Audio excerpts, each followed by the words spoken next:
Express तब नहीं कर पाते हमारी चीजों को जब हमारे अंदर फियर तब होता है कि जब हमारे अंदर हम सेल्फ डाउट क्रिएट करते हैं। हमारे स्टेटमेंट के अंदर हमें कॉन्फिडेंट नहीं होता है, हमारे स्टेटमेंट के अंदर हमको सेल्फ डाउट होता है कि अगर मैं ये स्टेटमेंट बोलूंगा या ये स्टेटमेंट बोलूंगी तो लोग मुझे जज करेंगे, क्या मेरा स्टेटमेंट सही होगा, क्या मेरा स्टेटमेंट सही नहीं होगा। तो वो सारे नेगेटिव थॉट्स जो होते हैं वो हमारे अंदर फियर को बढ़ाते चले जाते हैं और धीरे धीरे हम उसके यूज्ड हो जाते हैं और वो सारी चीजें हमारे सब्मिशन पार्ट के अंदर इतना ज्यादा घर कर जाती है कि हम हमारी चीजों को चाह कर भी नहीं बोल पाते। फिर उसी वे में हमारा बिहेवियर इस तरीके से हो जाता है कि हमारा मोस्टली अगर करेक्ट फॉर्म भी होगा तो हम नेक्स्ट स्टेप ले लेंगे। तो ये फियर और जजमेंट हमें वहीं पर आके रुकता है, लेकिन हमको फियर और जजमेंट को स्टॉप करने के लिए हमें हमारे कॉन्फिडेंस को रीबिल्ड करना होगा। हमें हमारे बिहेवियर पैटर्न को सेम वे में आगे लेके आना, नहीं yes I can do it, मैं कर सकता हूँ या मैं कर सकती हूँ। तो फर्स्ट हमारा फियर ऑफ जजमेंट वाला पॉइंट। सेकेंड आता है कि लो एस्टीम, आत्मसम्मान की कमी। आत्मसम्मान की कमी में अगेन वही है कि सेल्फ डाउट होता है। दूसरा आता है, ये चीज नेगेटिव थॉट से आता है। हमारा सेल्फ एस्टीम जब इंक्रीज होता है कि जब हमारे थॉट्स नेगेटिव होते हैं। दूसरे को हम प्रायोरिटी देते हैं, मतलब हम दूसरों के थॉट्स को प्रायोरिटी देते हैं, दूसरों के इम्पोर्टेंस को या दूसरों का जो भी वो स्टेटमेंट देते हैं हम उनको प्रायोरिटी देते हैं, क्योंकि ऑलरेडी हमारा सेल्फ डाउट तो हमने अपने आप को क्रिएट कर ही दिया है। जब हमने अपने आप पे सेल्फ डाउट क्रिएट कर ही दिया तो नेगेटिव थॉट्स को हमने वैसे ही ज्यादा उसको एंटरटेन कर दिया है। तो हमने दूसरों की थॉट्स को इम्पोर्टेंस दी थी, जिससे हमारा जो भी सेल्फ एस्टीम है वो लो होना शुरू हो जाता है। खुद के थॉट्स पे कॉन्फिडेंस नहीं आ पाता है। तो एक हमारा लो एस्टीम वाला पॉइंट यहाँ पर आ गया। खुद के आप थॉट्स के ऊपर डाउट करना शुरू कर देते हैं। सेकेंड आता है, थर्ड आता है इम्पोस्टर सिंड्रोम, मैं इसके लायक नहीं हूँ वाली फीलिंग। मतलब आप अगर कुछ भी चीज करना चाहोगे या चाहते हो तो आपके सराउंडिंग में बहुत सारे ऐसे चीज क्रिएट हो जाती है जो आपको फील करवाती है, लेकिन वो फील तभी होगा जब आपका स्टार्टिंग से बिहेवियर पैटर्न उस चीज को एक्सेप्ट करने के लिए आपका ब्रेन उसी तरीके से होता है। ओके, तो ही दिमाग में आता है कि मैं इस लायक नहीं हूँ, या मैं ये चीज नहीं कर पाऊंगा, या ये चीज नहीं कर पाऊंगी। वही चीज हमारी वॉइस को सप्रेस कर देती है, हमारी वॉइस को रेज नहीं करती है। हमारी किसी भी बात को बोलने के लिए हमारे थॉट प्रोसेस में पॉजिटिवनेस, स्ट्रांगनेस आनी चाहिए और हमारी वॉइस के अंदर हम्बलनेस होना चाहिए। तभी हम हमारे कॉन्फिडेंस लेवल को बैलेंस कर पाएंगे। तभी हम मैं इस लायक नहीं हूँ वाले इमोशंस को, इम्पोस्टर जो सिंड्रोम हमारे नेगेटिव फॉर्म में आते हैं, उसको हम बैलेंस फॉर्म के अंदर वर्क कर पाएंगे इजीली। हमें बचपन में सिखाया जाता है कि हमारे कल्चर्स ऐसे हैं, हमारे नॉर्म्स ऐसे हैं, हमें ऐसे उठना है, हमें ऐसे बैठना है, you are a girl, you are a boy. हमको जिस तरीके से ट्रेन किया जाता है हमारे चीजों में, हमारे बिहेवियर में, हमारे स्टेटमेंट में वही चीज आ जाती है। हम उसी तरीके से अपना बिहेव इनैक्ट करते हैं।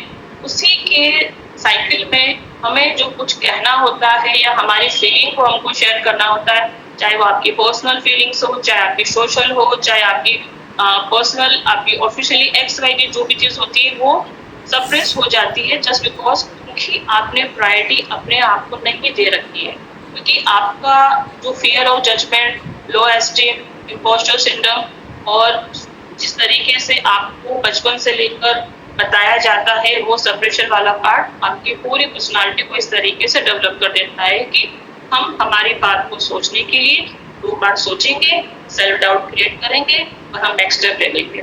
सपोज 10 इयर्स में अगर मैं 10 साल की हूँ, मुझे कुछ कहना है बट मैं नहीं कह पाई, वो मेरे 30 इयर्स के में भी वो मुझे कहीं ना कहीं इफेक्ट करेगा ही करेगा।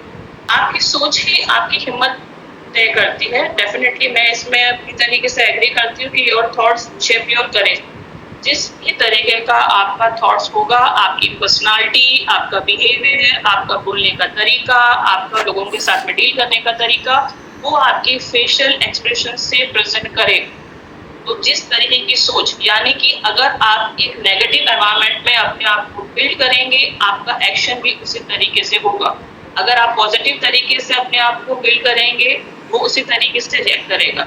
हो सकता है यहाँ पर बहुत से पार्टिसिपेट बैठे हों, उनके माइंड में थॉट्स आ रहा होगा कि बोलना आसान होता है, बट सर्कमस्टेंस के अकॉर्डिंग चीजें इजी गोइंग नहीं होती, क्योंकि सबकी कंडीशन, सिचुएशंस, हालात सब अलग अलग होते हैं। आई टोटली एग्री, बट मेरा बहुत स्ट्रॉन्ग बिलीव है इफ यू वांट, अगर आप करना चाहते हो अपने ब्रेन को अगर आप पॉजिटिव वे में मैनिफेस्ट करोगे या पॉजिटिव वे में उसको ट्रेनिंग दोगे, आप लाइफ में हर चीज़ स्टेबल कर सकते हो।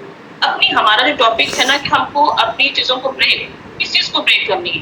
ब्रेक का मतलब ये होता है कि हमें किसी से फाइट नहीं करना है, हमें किसी से अपनी चीज़ की लड़ना नहीं है।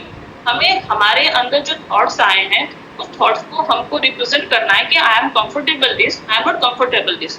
ये पैटर्न, ये बिहेवियर हमको सोसाइटी को देना है, हमारे जो भी कलीग्स हैं या हमारे जो फैमिली मेंबर है उनको बताना है कि I am comfortable this job, मैं इसमें कंफर्टेबल हूँ।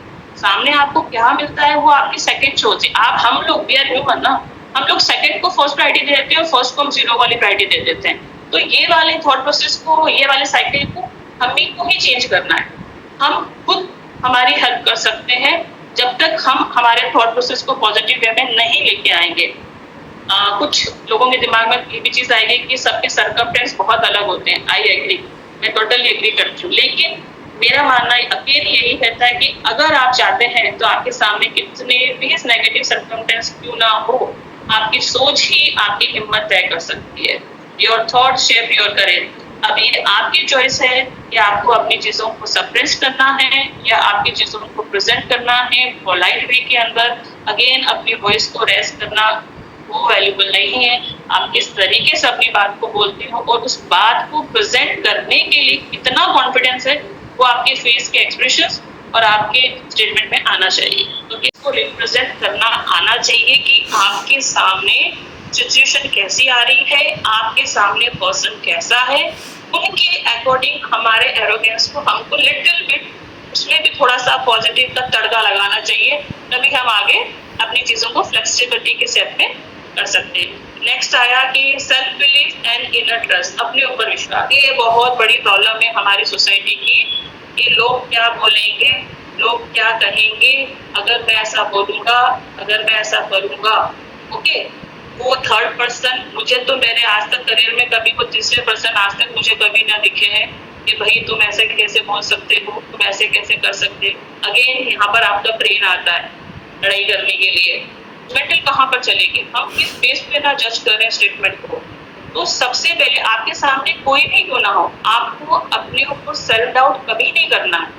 अपना सेल्फ कॉन्फिडेंस पॉजिटिव तरीके से एक्सेप्ट करना। ओके सैयद आप बोल रहे हो, मैं इसको एक्सेप्ट करती हूँ, लेकिन आपको अपने ऊपर डाउट नहीं, उनकी बात भी सुन ली। फर्स्ट आपको अपनी बात आनी चाहिए। सेल्फ बिलीफ तभी होगा जब आप कॉन्फिडेंटली बोलोगे yes this is right now please, मगर हम्बल वे में। अपना कॉन्फिडेंस नोट एरोगेंस वे में। कॉन्फिडेंस वो आपके फेस और स्टेटमेंट में आना चाहिए कि भाई I am right now please, हम इसको एक्सप्लेन करते हैं, डिस्कस करते हैं। तो वो जो धीरे धीरे हम प्रैक्टिस करते हैं ना, जैसे हम बच्चों को स्कूल में एडमिशन दिलाते हैं, बच्चों को day by day A for apple B for ball सिखाई जाती है ना, प्रैक्टिस शुड दी जाती है। उसी तरीके से हमारे सेल्फ बिलीफ की, सेल्फ कॉन्फिडेंस की भी हमको सेल्फ प्रैक्टिस करनी आनी चाहिए। अगर हम हमारी ड्राइविंग, हम सपोज हम लॉन्ग ड्राइव पे जा रहे हैं, एक कार मैंने दे दी, मैं अपने कंफर्ट जोन के अकॉर्डिंग उस कार को ड्राइव करूंगी। हमारी लाइफ भी ऐसी है, हमारा कॉन्फिडेंस भी ऐसा है, हमारा सेल्फ बिलीफ भी ऐसा है, हमारा इनर ट्रस्ट, अपने ऊपर विश्वास भी खुद ही के ऊपर होता है कि आप उसको कैसे ड्राइव कर रही हो, आप उसको कैसे चला रहे हो, इस आपकी चॉइस के ऊपर होता है। का grows with practice and mindset. अपनी कॉन्फिडेंस को ग्रो करने के लिए सबसे पहले आपका मेंटल हेल्थ कितना पॉजिटिव है वो मायने रखता है। आप किस एनवायरनमेंट में रह रहे हो, आपके सराउंडिंग में क्या सर्कल है, आप किस थॉट प्रोसेस से अपने को डेवलप कर रहे हो, वो बहुत वैल्यू करता है। और समटाइम्स ऐसा होता है कि कुछ लोग हमारे सराउंडिंग में नेगेटिव भी होते हैं, पॉजिटिव भी होता है। ये आपके ऊपर डिपेंड करता है कि आप अपने आप को ग्रो कैसे कर रहे हो। ये हम ब्लेमिंग वाला जो करते हैं ना, कि उसके अंदर एक्सेप्टेंस नहीं आती है कि हाँ मेरे में एक कमी है, उस कमी को आप एनालाइज करो, उसको प्रैक्टिस करो। अगर आप उसको प्रैक्टिस करोगे, उसको एनालाइज करने के बाद, तो वो धीरे धीरे आपके बिहेवियर के अंदर जो आपका कॉन्फिडेंस अप एंड डाउन वाले पैरामीटर पे वर्क कर रहा है ना, वो स्टेबिलिटी वाले फॉर्म में आ जाएगा और आपका थॉट प्रोसेस भी पॉजिटिव वे के अंदर डेवलप होना शुरू हो जाएगा। तभी आप कहते हैं कि प्रैक्टिस करो अपने माइंडसेट को। माइंड बॉडी सोल ये सब आपस में कनेक्टेड होता है।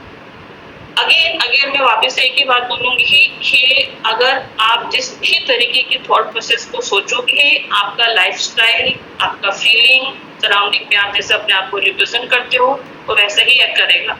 सब पॉसिबल है, बस आपको एक बार कि सोचना yes I can do it, I can do it. मैं अपने आपको वो पॉजिटिव स्टेटमेंट दे के आना है। जैसे मैम ने कहा था कि मैंने कि अपनी चीजों को सप्रेस किया, जजमेंटल वाला फोर्स, सोसाइटी क्या बोलेगी, सब चीजों के बारे में। ये तीसरे पर्सन होते कहाँ पर है? आज क्या जो भी स्टेटमेंट उनको दिया वो थर्ड पर्सन आज तक आए हैं क्या? नहीं आए ना। हमारी जर्नी हमें खुद को ही आगे लेकर जानी होती है। अपनी पर्सनालिटी हमें खुद को ही बनानी होती है। हमारी चॉइस है कि हमें कैसे अपनी लाइफ को लेके जाना है।